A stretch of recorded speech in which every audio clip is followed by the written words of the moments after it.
আসসালামু আলাইকুম। দর্শক আসসালামু আলাইকুম। আমরা সিঁড়ি ঢালাই দিতে আছি।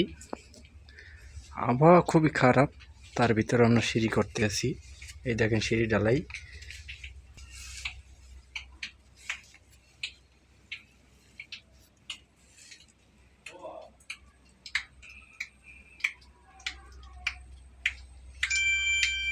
তো যারাই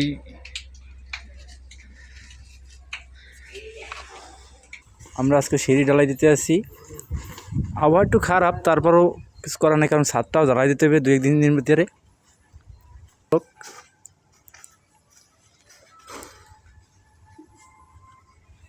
এই যে লাল বলু আমাদের,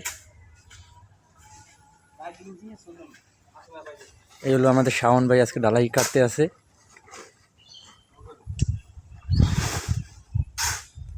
তো শাওন ভাই আজকে এই ঢালাই থেকে হইবে?